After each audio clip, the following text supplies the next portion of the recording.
Your voice, your opinion, your community. Fact TV, free speech protected.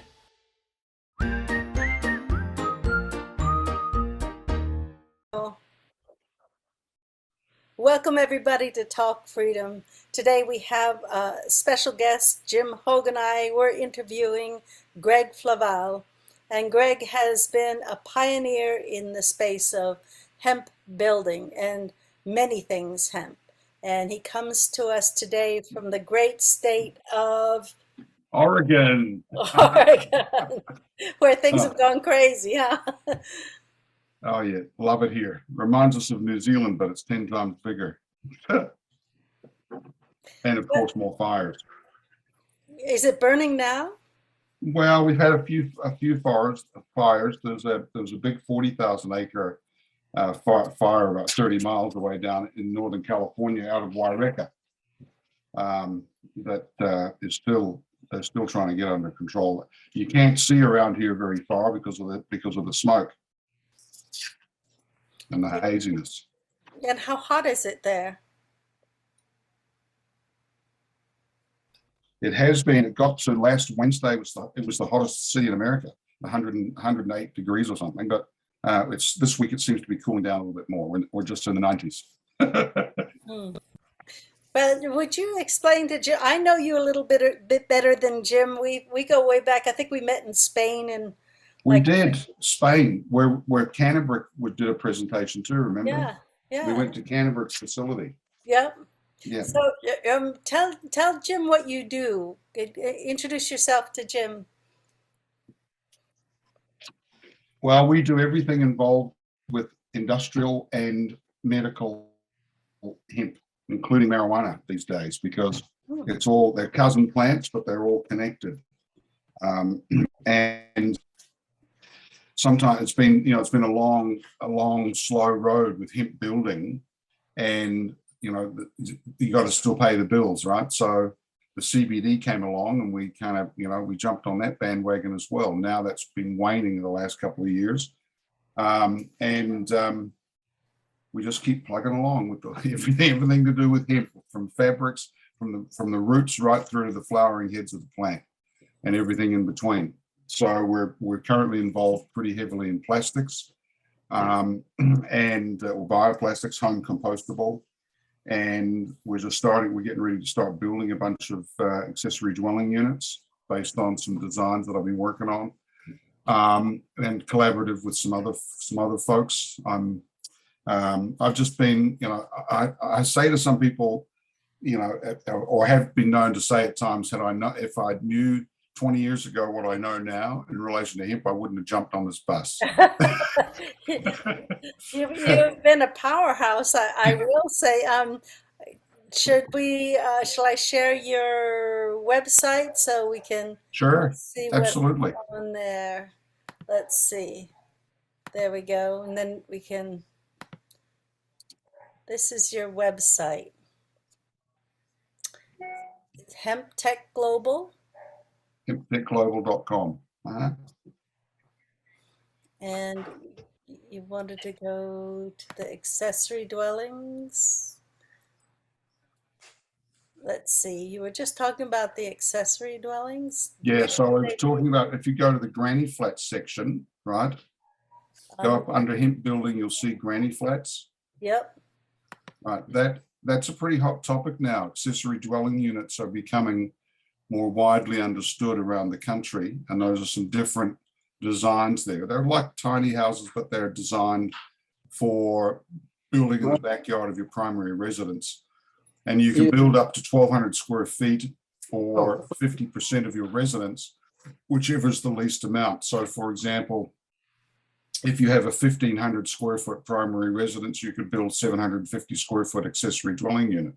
If you've got a 3,000 square foot primary residence, you can only build a 1,200 square foot ADU. Some jurisdictions are limiting the max to 800 square feet, and we can work with that. Portland, for example, have an 800 maximum, but you can get comfortably a couple of bedrooms in 800 square feet. That's like 4 double garages, right? right? So because a single car garage is about 200 square feet. So think about 4 of those, and that's a couple could live in there quite comfortably. Mm-hmm. I like the 3-bedroom 2-bath model better, but nonetheless, depends where we're going to be building. So where was your last building that you've done? Have you done any of these yet? Haven't done any of those. That those pictures there are placeholders for the time being, based on what's available and what can be done. But there is another site, if you want to pull it up, Emily, called Flavall Mini, and it's spelled PACWALLMINI. WA. WAC. LLMINI? That's it. Flavallmini.com. That's them. Pull that up right there. These are partners of ours who are pre-framing. So look at, that's an accessory dwelling unit there. Yep. If you scroll down a bit further, you'll see the different designs: studio, 1-bedroom, and a 2-bedroom. Okay. Yep. And if you click on the studio, for example, or the 1-bedroom or the 2-bedroom, you can come up with, won't give you too much pricing other than starting from a certain amount, but you'll see the floor print and the elevations right there. Mm-hmm. It's something you can build on top of a garage, or you could build, side by side. That gives you the general layout. And then, of course, hemp is, and other sustainable health-based building materials are also additional extras to to building. We tried to design these structures to be ADA compliant. ADA stands for Americans for Disability Act, because a high percentage of over 65ers want to stay in their home as long as possible, and the opportunity is quickly coming to pass where families are coming back together because they're forced to, Right. because of the economy and COVID and food shortages and paying bills and mortgages and everything else. Well, we've designed a boomerang income plan around the accessory dwelling unit with the primary residence. If you'd like, I can explain that, but you've probably got a whole bunch of questions. Yeah. Jim, I want to let you have the floor. Do you want to ask any questions? Yes, I've made a few notes here. And I'll try to stay, for the moment, I'll stay on the topic that you have already introduced. And one of my questions is, what is the primary concern that most of your clients have? When they come to you, they say, well, what I want to build with hemp because. Because it makes them feel good is the primary reason, right? Mm-hmm. They don't the intrinsic values of indoor air quality being better.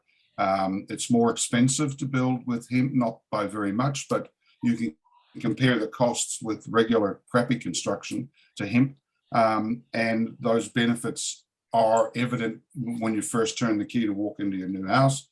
But most people don't give a hootenanny about all the life cycle benefits that come along with it. They just want, how much is it going to cost me to build my new house, and is hemp an alternative? Is hemp worth consideration? And we go through the song and dance of figuring out for them to compare with their architect for building regular petrochemical based materials and or against carbohydrate based materials. Mm-hmm. Well, So do you anticipate hemp dwelling holding its value better than? Indeed, yes. And that's been proven out. The first permitted house that we built in North Carolina, in Asheville, North Carolina, we started that back in 2009. And we built that home with some recycled materials, and I can go through and list those materials for you. But essentially, our bottom line cost was $133 a square foot. When they converted to a 30-year mortgage, the bank revalued it at $210 a square foot. And it's since gone on to sell for $260 a square foot. We've seen that same correlation with straw bale housing and rammed earth housing. In New Zealand, for example, straw bale has been around for 20 years. And a lot of people were very skeptical. Insurance companies and banks were very skeptical of straw bale building. Now it has its own set of building codes just like rammed earth and light rammed earth does, and the values have doubled. Mhm. All right. So what do you see as we have family that doesn't want to be here, so that in the house here. Now I've forgotten what I was going to. Oh yeah, another crystal ball question. What do you see happening outside of your influence and within your influence to make your own business grow? Basically, I'm an old style builder, and I've usually circle back to my old adage, which is build it and they will come. Mhm. And that's Right. and that's exactly what we're starting to do actually tomorrow morning, Wednesday morning. We're going to, and if you want to pull up Emily, go to Hemp Tech Global and pull up the hemp pod. Let me come back and share the screen again. And while I'm doing this, I just want to say that we built a little cottage, and because we needed to know when you go in, because we were told that, it feels completely different. And indeed, when you go in our little cottage, it feels Oh yes, completely different. It feels so heavenly, like the earth is just giving you a big hug. click on the plus sign in the top right corner there. Okay? Yeah, and then go to hemp building and go down to hemp pod. Hemp pod. Click on there, and then that's a little sleep out. Carry on down, and you'll see the elevation and the plan. There's only a little 8x12, but if you carry on down, you'll see some good on the site pictures. There's the foundation framing, the regular stick framing. This was the first one that we built in New Zealand, and it's still we've done it. We did a bunch of them down there, but carry on down further, Emily, and Okay. you'll see the hemp on the outside. Carry on further, you'll see the plaster going on the outside. The next one, that's where it was. We moved it to another site, and we had an accident actually. That high ebb, it was the crane that lifted it over the sidewalk at 3 metric tons, which is what this cabin weighed, with all the magboard and the hemp and the double glazing and everything else. And the high ebb failed, and it dropped from a meter high, which is about almost 4 feet, onto that dirt pad. Wow. And nothing happened. We were amazed. The doors and the windows opened and closed perfectly, and we had the typical little spider vein cracks that you get off from new construction anyway, which subsequently self-healed, but nothing. Everything worked great. So it was an accident that proved beneficial. Yeah. And then further on down, that's where it was installed at a final resting place and turned into an Airbnb. So you can see it right there. Yep. You sent us Steve. Was it Steve from Mexico? Stephen Clark. Stephen Yes. Clark, and he told us about how the hempcrete buildings there were standing up to the earthquakes. They were self-healing. Yes, they do. We had a little experience with moving our little hempcrete cabin, which I think is about twice as long. We moved half of it on the back of a car carrier. And Yes. when it came off the car carrier, and that was serious because they just didn't slide off. They had to like jiggle it off. It did so well. It didn't break or anything. That's great. Did you use magnesium oxide board on the inside of that building? No. In fact, we haven't plastered yet because I thought we were going to move it again because that we thought we were going to, but now we think we're gonna keep it where it is. And Right on. I should tell you about it sometime. We made the roof so on hinges so it could open up into a gambrel, and we haven't done that yet. But anyway, Nice. That's a good idea. it's a work in progress. But it is so completely different. People can't understand until they go in Yeah. how good it feels. Well, it just has that thermal mass feel about it, right? Because it's these cabins are 6 to 8 inches thick of hemp, but a typical home has got 12 inches, and in Canada Yeah, but up in Winnipeg, when we designed and built a house for the Ministry of Housing up there, and that was 16-inch walls. Mm. Jim, you look like you've written a couple of questions down. Yes.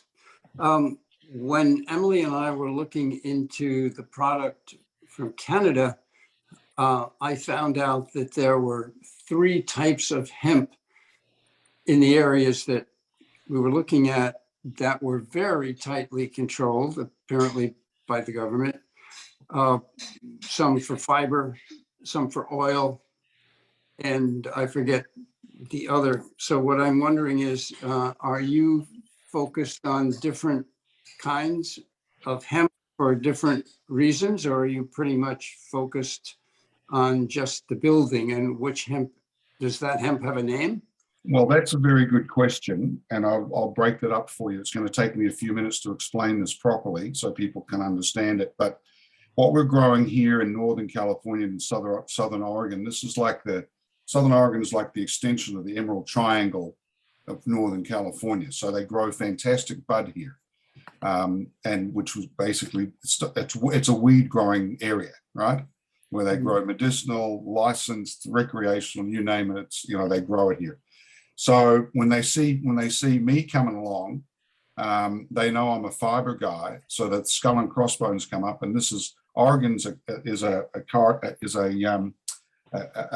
carry state. So I've been shown a few Smith and Wessons if I pull out my fiber hemp seeds. But having said that, if we go northeast of Klamath and up into the higher elevations area, where you've got big sheep and dairy country and potato growers, we could easily grow fiber hemp up there. So we're growing here, as Emily's showing you on the screen there, we're growing the cousin plant to the industrial, which is marijuana, and the CBD is nothing more than strains of marijuana that have had the THC bred down to be specifically less than 0.3% THC in total. But what's happening is that the marijuana plant, if you compare it to an industrial hemp plant, the stem is bigger and it's more dense. And so you don't have the same hygroscopic value of the marijuana / CBD or Christmas tree hemp, as it's also fondly known, as you do with fiber hemp, which is very, very hygroscopic and very, very much like if you magnified it, it looks like a sponge, right? It's got really lots of little air holes, air pockets through it.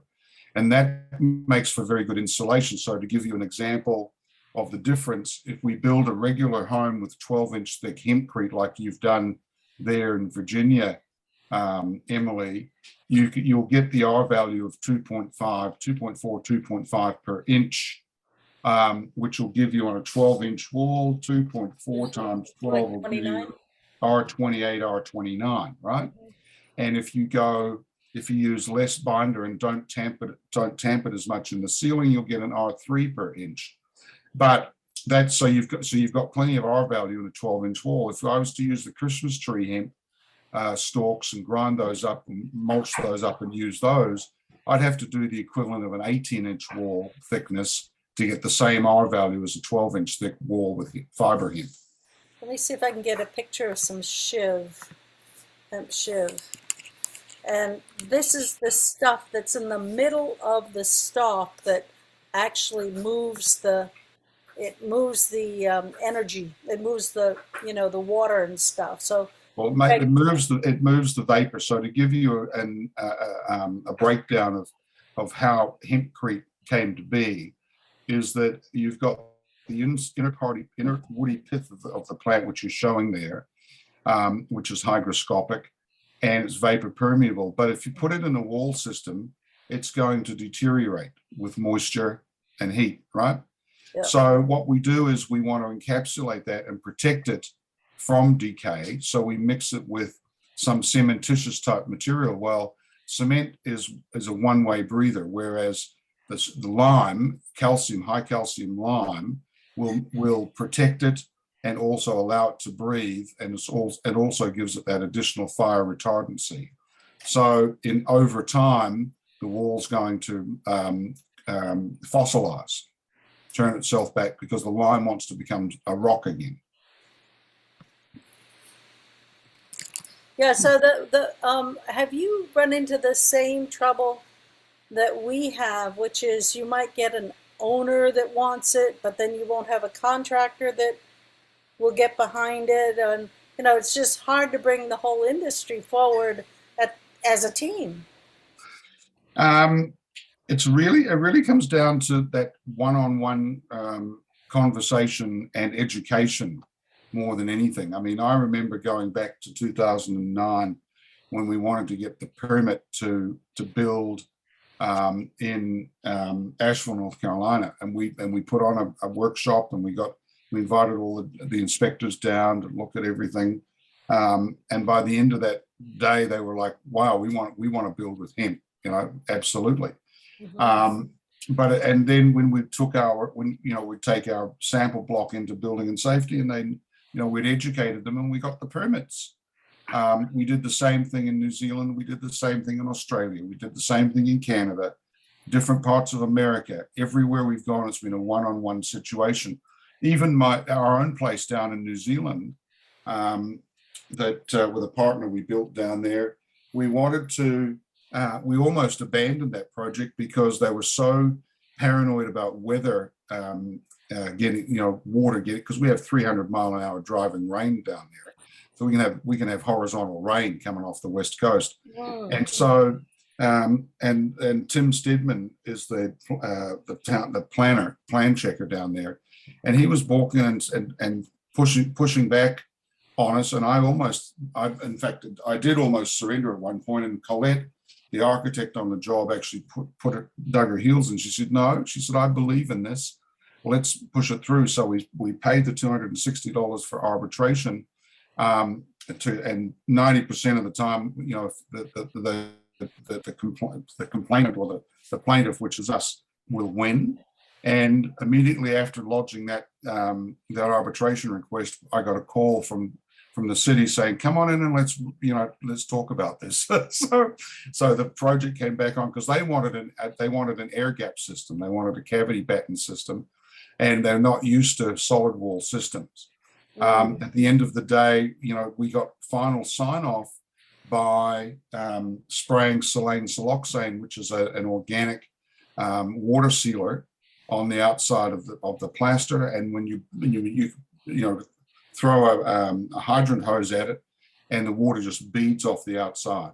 And that's that's how we got our final wet water tightness certificate and signed off in New Zealand. Same thing in Australia, except in Australia they get more fires.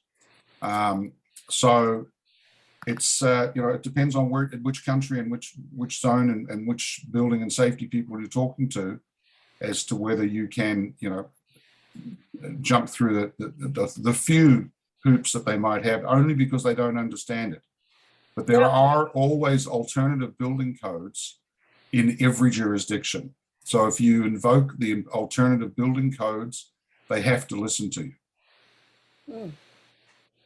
Well, Jim, are you chomping at the bit? Well, that's a very thorough explanation that at least would give anybody who is interested in the process a heads up of the negative consequences, which is regulations and red tape and stuff like that, but also the positive consequences seem to highly outweigh them. I do have a question that many years ago, I heard that there were experiments in building car bodies with hemp. Have you bumped into that? Yes, and let me just pull up his information here. Bruce Dietzen built a cannabis car many years ago in Florida. It's on blocks at the moment, and it needs a bit of money put into it to bring it back to new. But that car was on a Jay Leno program one time, and it didn't get a lot of traction. But that was basically hemp fabric that was layered and layered and layered to make that car body. the Mercedes-Benz and BMW have been using hemp fiber in their new car dashboards, door liners, and glove boxes for 20 plus years. And they had a little bit of a hiccup back in 2008, 9, and 10 when the market went south. We all remember what happened back then. But since then, they're still using hemp. Lotus came out with a car back in 2008 that was made with hemp. That car that you're showing there, Emily, is the Kestrel car. That was made by Motive Industries up in Canada. They went belly up. And we actually own the molds to that car sitting up on the farm at Andrea's farm in Canada. I want one. I love my Yaris. It looks just like it. Now, isn't the weight, how do you compare the weight of a hemp body to the weight of a traditional body? And then how would you compare it to an aluminum body? Aluminum's going to be lighter, but not by a lot compared to hemp.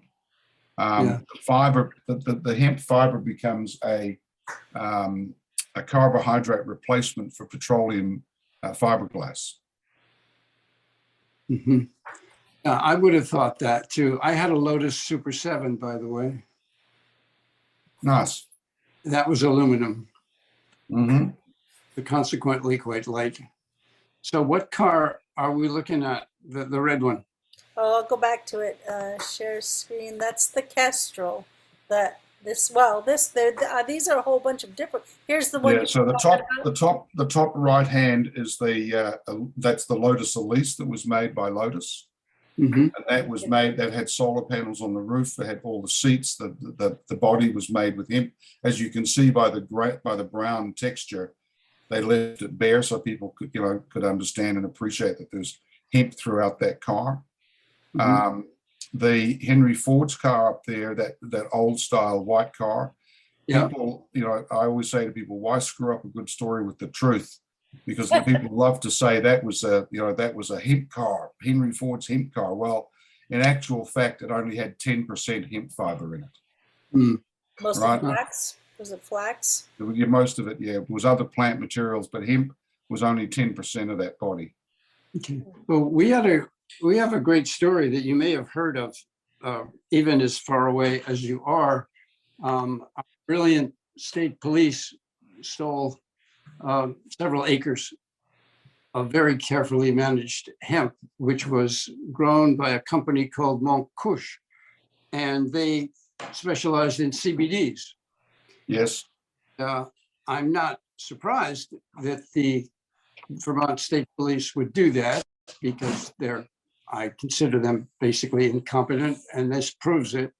They came in, 4 o'clock or whenever it was still dark in the morning, and stole acres worth of hemp from the Monkush people. And I don't know how the Monkush people were reimbursed. I don't imagine that anyone arrested the state police for theft. How do I know that?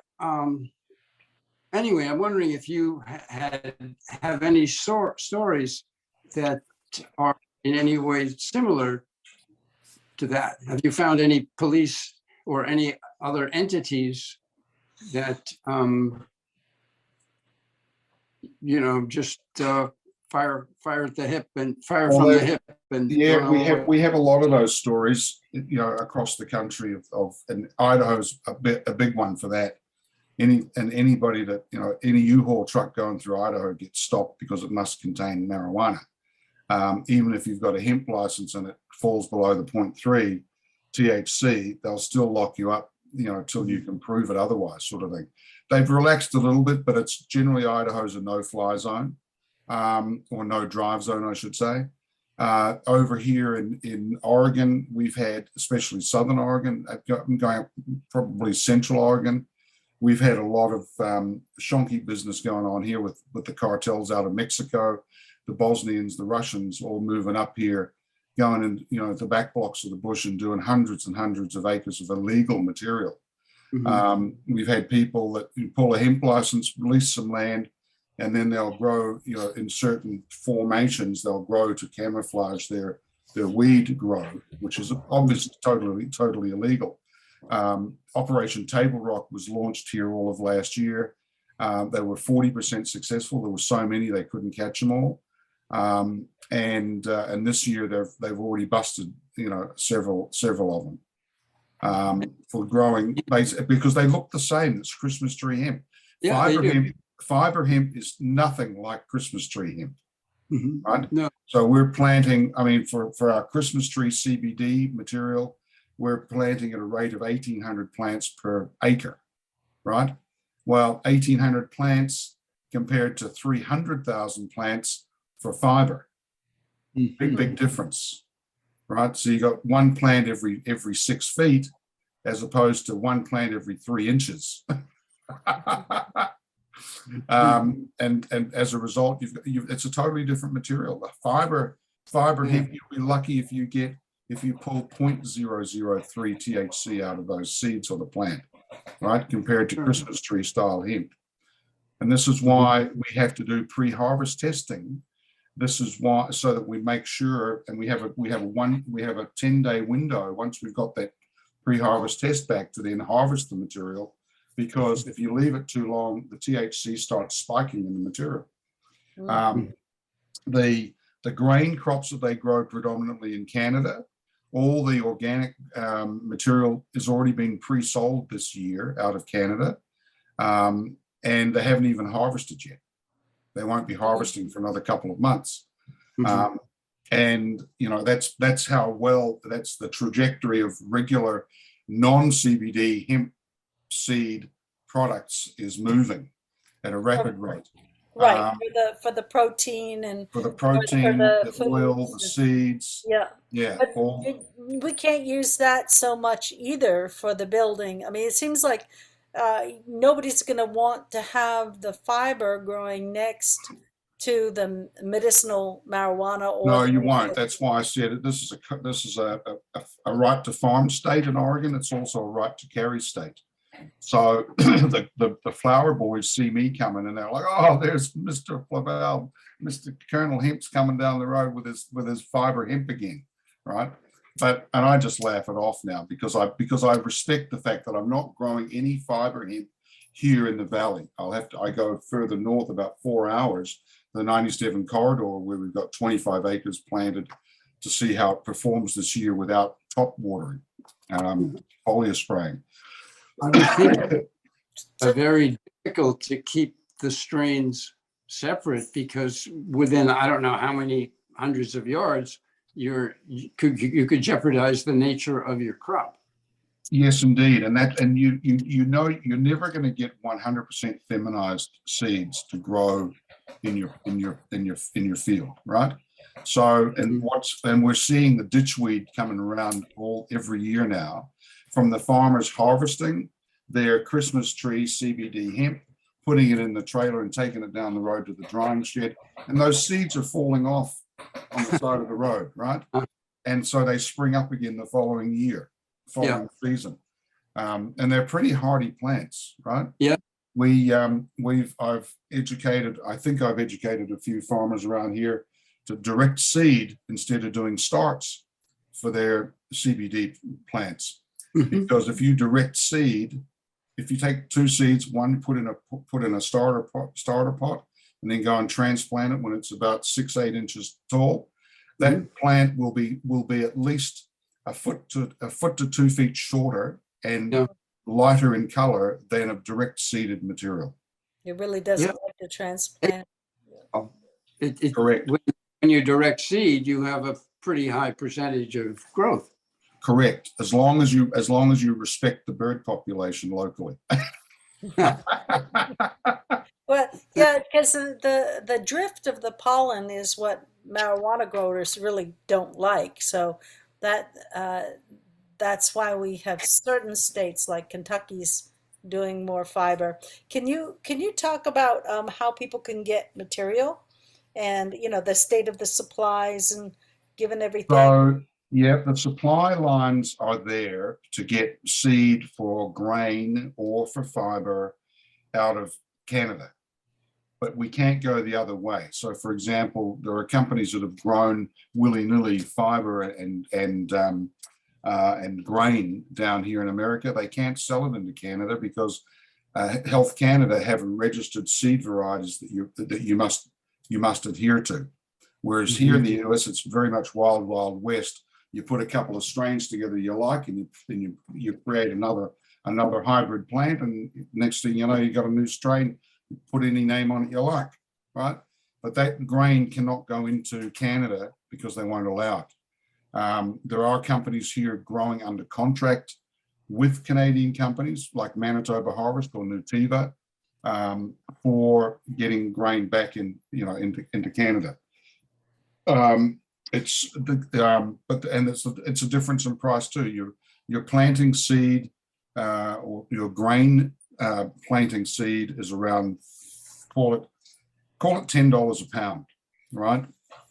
And a pound has about 10 to 12,000 seeds in it, right?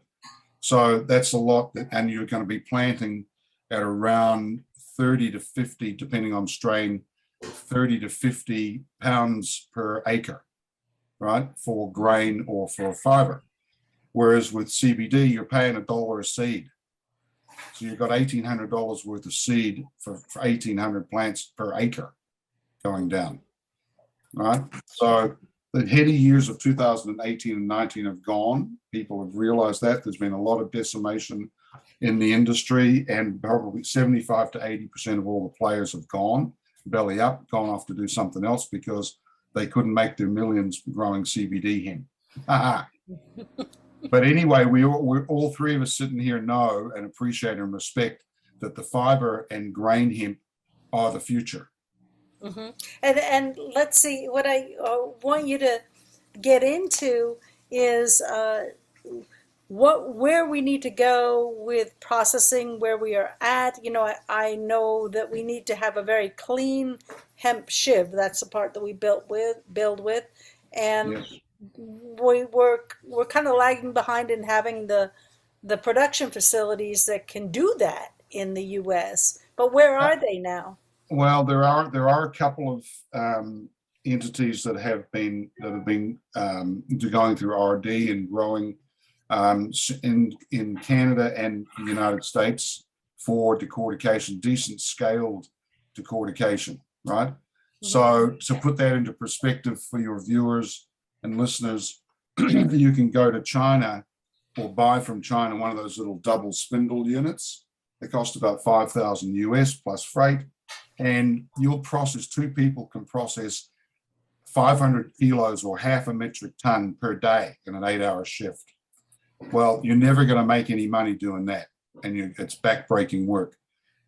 Whereas if per the study we did at Massey University many years ago, and concluded that unless you were processing a minimum of 4 metric tons per hour, you weren't going to make any money. There are a couple of companies in the United States now that are almost at that point, and we will be I've been helping them with, in fact, I've got a bag here I can show you. I've been helping a particular company with getting the right sort of material, sizing, and clean of fiber by less than 3% by volume. That's a decent particle size to give us the R value that we need in building, and have a pretty clean material. And you can see, I think that's pretty clean. Mm-hmm. Right? Yep. So this we're getting ready. We have two truckloads of that on order right now. I'll show you some pictures of hemp processing plants here. Yeah, the blue and white ones, that's the Van Dommel equipment out of Belgium, and the green and yellows are the Tamafa out of Italy. Yeah, and here they're coming. That's the hemp fiber. That's the fiber, correct? Yep. Yeah, and here, what does this look like? That's fiber going in or coming out. That's fiber coming out, and that basically that's a clamp that will compress it down for baling. Because you remember after Spain, we went up to England to the plant there. Yeah, to Hemcore. Hemcore, that's right. And we were impressed that it was a dry process and Uh-huh. that they used everything, even to the dust. They used the dust to make pellets.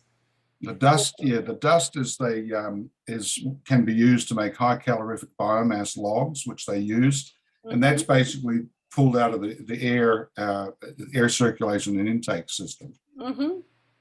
So it was really impressive.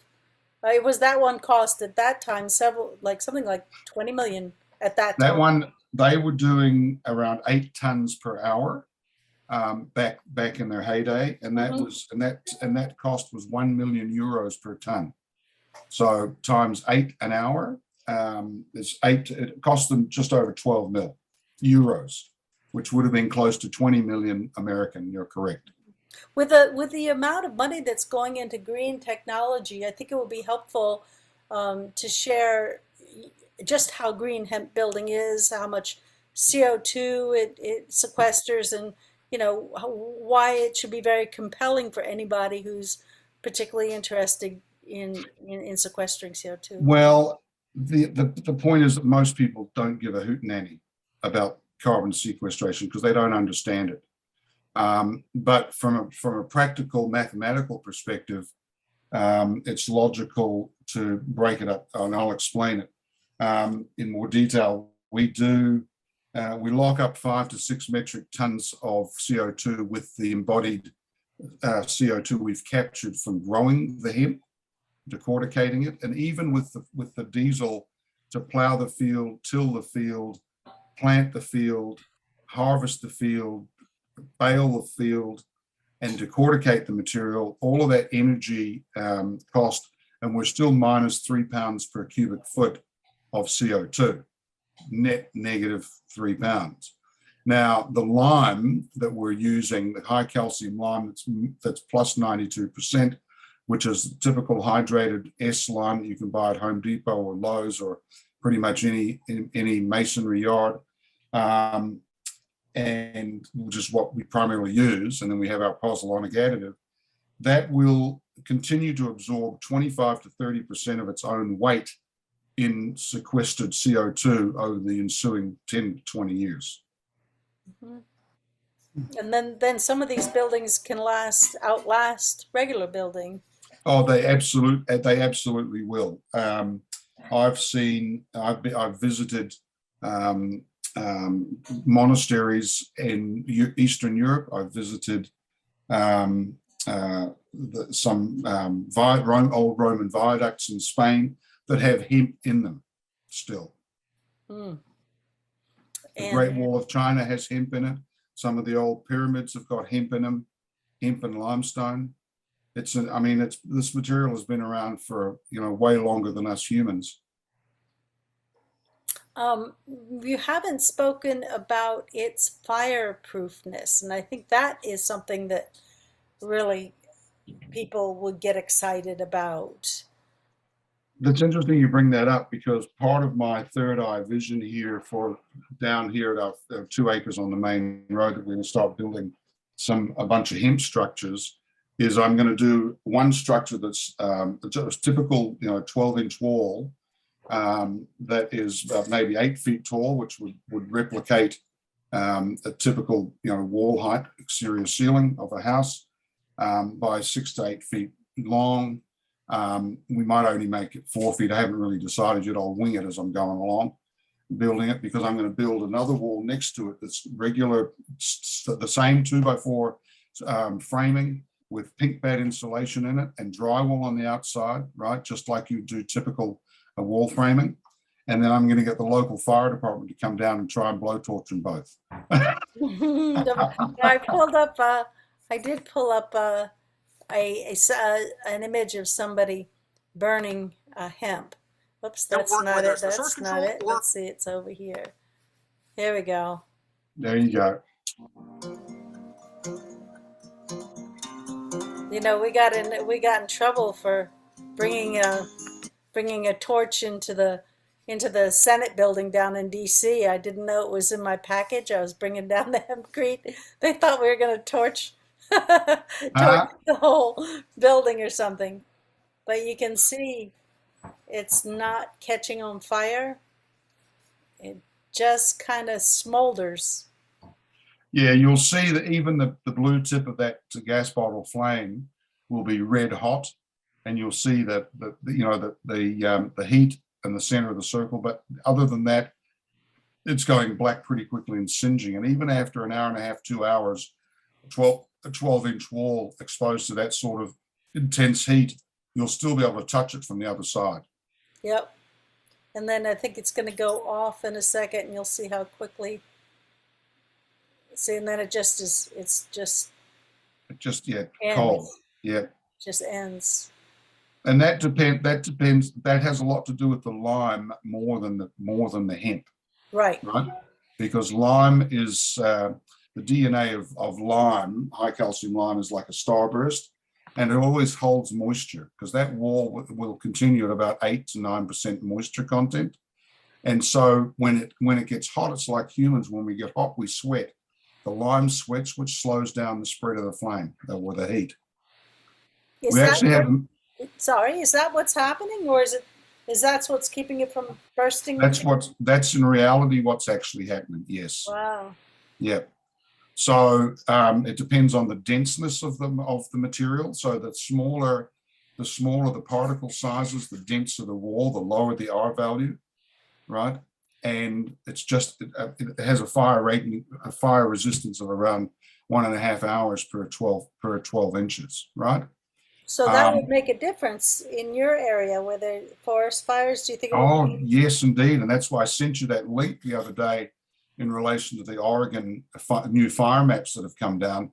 That's already impacting people that I know of, not us. We if you plug in our address, we're actually in the yellow zone, which means we're a moderate fire risk, and our neighbors directly left of us are yellow, but our elderly neighbors right to our right, they're in an extreme fire zone. Don't ask me how. It's like some people at OSU just threw darts at a board and said, okay, yellow, green, orange, red.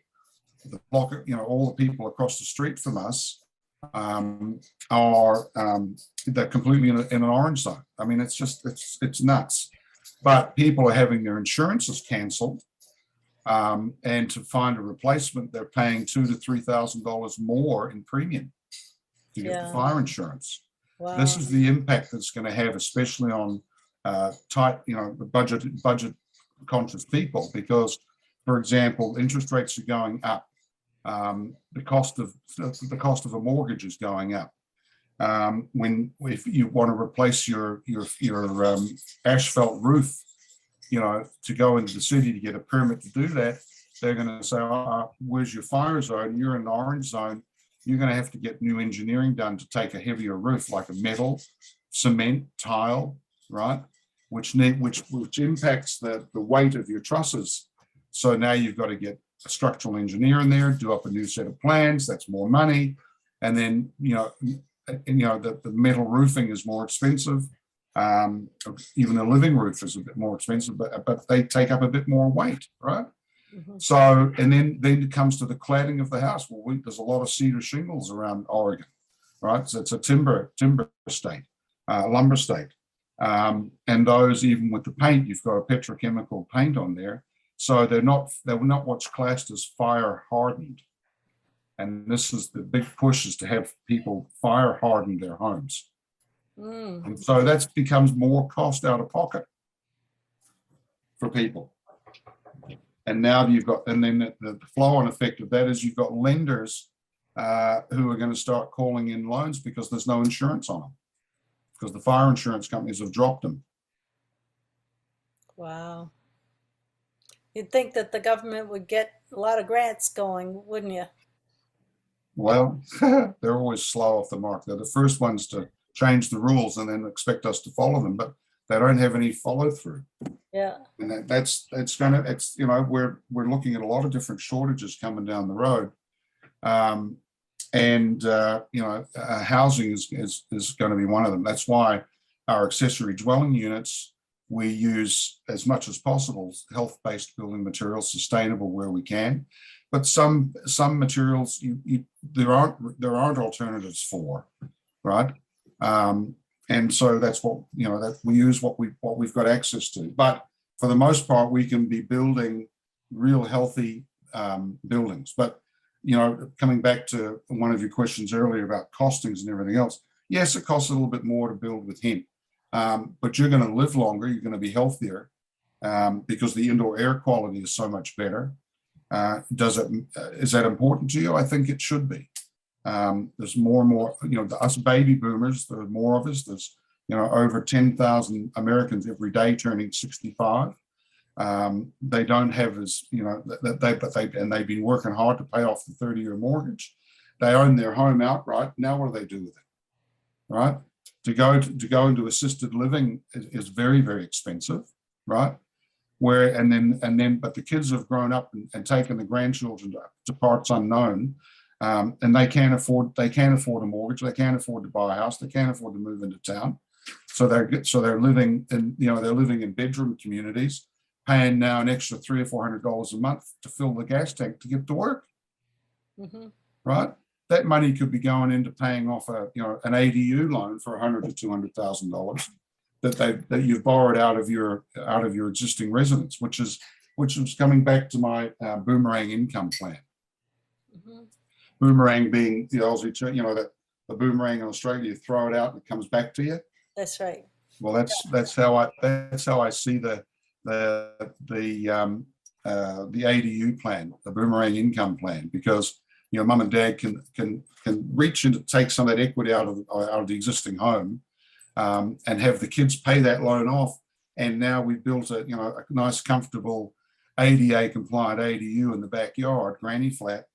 And, you know, the kids can move home to the big house. They've got the room to swing a cat, and they've got built-in grandparents right there. And as we get older, we've got built-in caregivers without having to leave home. Yeah. It's a beautiful coming together thing. It's a beautiful vision. It is. Yeah. And you haven't really gotten into how importantly clean the material is to live in, and how many of the asthmas and the different issues that especially with the kids who have a bigger chemical overload are getting into, you know, will be helped with.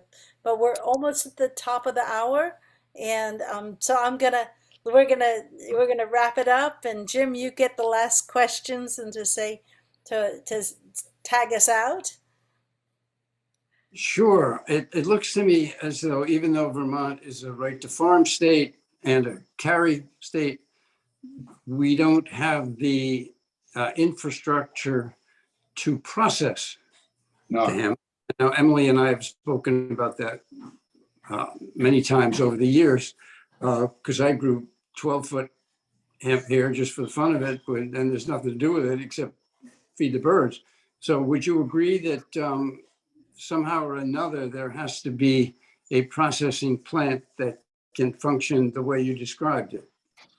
Absolutely. And I think they are coming, but it's a bit like the cart and the horse, right? I think you need to see the demand before you get the big players coming in to invest to that degree. There are a couple of companies around who do foresee that and are making an effort. We've gone after grants from USDA and so forth, and we're just a little guy. We get pipped at the post because you got universities putting their hand up for return amounts of money, and they're getting it. So we go through the back door and work with the university. But the decortication is the missing link for sure. All right. Jim, it's on you to close us up. We've been here with Talk Freedom, and Jim, go ahead. Thank you, Greg. I'm impressed by the work that you have stuck with and made profitable for yourself, and I hope that we can do a little bit more along those lines. But you've explained the pitfalls of it, and in Vermont, there probably are more, particularly because the state police will come and cut down your entire crop if you try to grow, even though it's legal. Right. That's again, but that's education. I mean, we have, we've got the state troopers and the feds and the DEA and everybody else, roaming around these parts down here, but they know who we are, right? And they know I'm the hemp guy because I take my hemp briefcase with me. I show them bits of rope and clothing, and I'm always wearing hemp anyway. So it's like, come on down. I'll teach you as much as you want to know. Well, I know that Monkush was perfectly legal, and the state went through its routine about making it all legal, what they were doing. And maybe some rogue cop, wanted to, who knows? But I haven't found out from Monkush what happened. Right. But regardless, you're aware of the pitfalls and realize how much you have to process if you're going to have any clients to buy it, and you're going to make money off it. It's got to be done at scale to be profitable. All right. Well, thank you. All right. You're very welcome, guys. Thank you very much, Greg. All right. Cheers. See you on the flip side. Bye. Bye.